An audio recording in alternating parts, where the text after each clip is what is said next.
How's it going, guys and gals? So I wanted to do another life update video. I haven't done one since about maybe a month or so. And if you remember, get you guys up to speed, if you don't remember, my last video I was talking about some hand pain that I was experiencing. I don't remember all the details, but I do recall talking about it. And I went to an occupational therapist, and I officially got diagnosed with hand tendonitis. That would be inflammation of the tendons, to be precise. And this is my left hand right here, and I'm using my right hand to hold the phone, so sorry, but see where that socket is right there? I had some inflammation there. And then see where my veins are? I'm pretty veiny. See the little bones right there? A lot of inflammation right there, and it's hand tendonitis. The good news is that, well, I won't say it's good news, but it's not too dire, is that when I went to the occupational therapist, she had mentioned that I was a very minor case. She didn't downplay my pain, but she said that most clients that go in to see her come when it's almost too late, where not too late, but when it's progressed, the tendonitis has gotten so bad. And she was very surprised that I was very very wise to come in early and try to, because I don't want things to get out of hand. So anyway, I went there, I did some shockwave therapy. She also gave me some other tips on having better body mechanics, taking the weight off the hands and transferring it more to your bicep and your other part of your arm, and a lot of different tips. And I will actually do, once this gets 100% or close to 100%, I will do a video on it, because I've been doing a lot of research, taking different supplements, body mechanics, the whole 9 yards. And I'll save that for another video, like I said. But for this video, I just want to give you guys an update in that I can't tell you for sure, like, if there was a imaginary pie chart and it had a breakdown of what contributed to the hand tendonitis. It's just a combination of everything. I thought it was mostly all based on me picking up my daughter and moving her around and having improper body mechanics, which is partially true. And I didn't tell my occupational therapist that.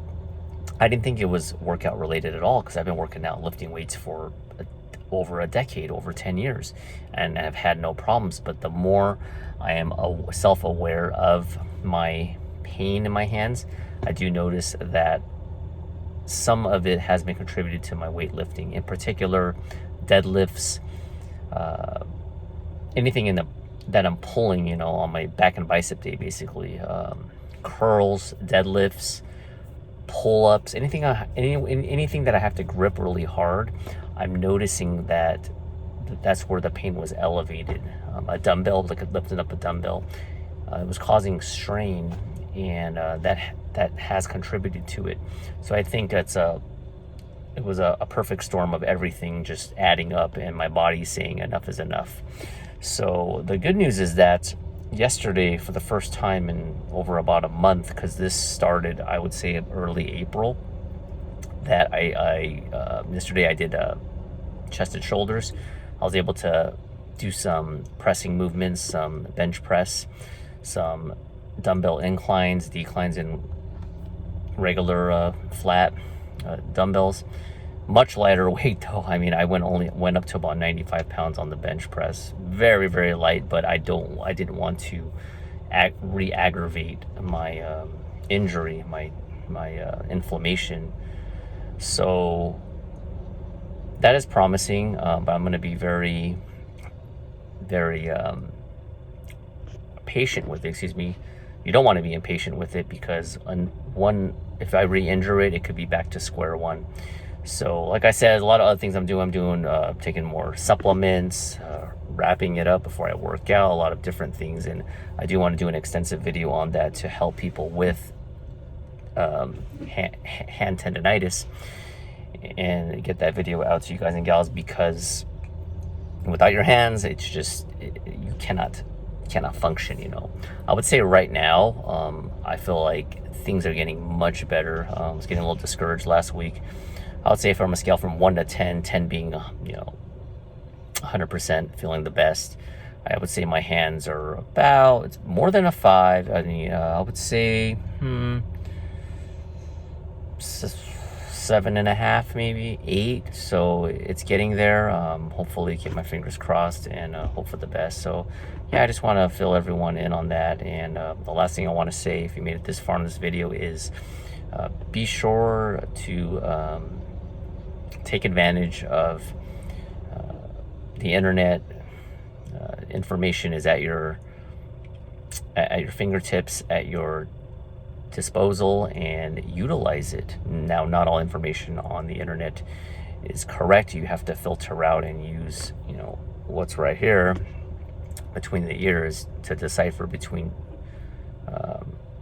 different opinions. But the good news is that, if you have half a brain, you'll be able to take everything with a grain of salt, but also be open-minded. And then when you have the, when you've done a good amount of research, when you go see a specialist, and you won't be blindsided and just take everything as gospel, because someone has credentials. I do respect it. Like the occupational therapist I went to was wonderful. I really liked her philosophy. I totally believed it. She didn't just say, "Oh, take some painkillers and get a cortisone shot." She didn't say she was against it, but she was more of a holistic, natural approach, and then work your way up. And I do agree with that. But like I was saying before I go too much off topic, by doing your own research and before you go to a specialist, you won't be blindsided with all this information, and you can also have a better discussion.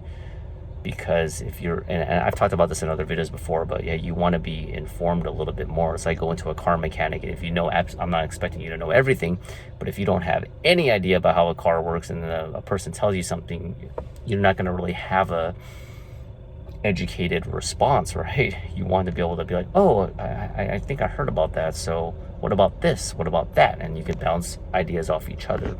And if this specialist doesn't have an ego, they'll be able to listen to your problems and hopefully get to the bottom of it at a more efficient rate. That's my time. I got to go back. Lunch hour is over. It goes too fast. And that's it. I will say it's been kind of frustrating to not be able to work out, go all out. But every time this happens, it tends to reignite my motivation. I've always been motivated, but I will say prior to my hand injury, I was kind of not as motivated, and every time I get an injury, I come back 10 times stronger.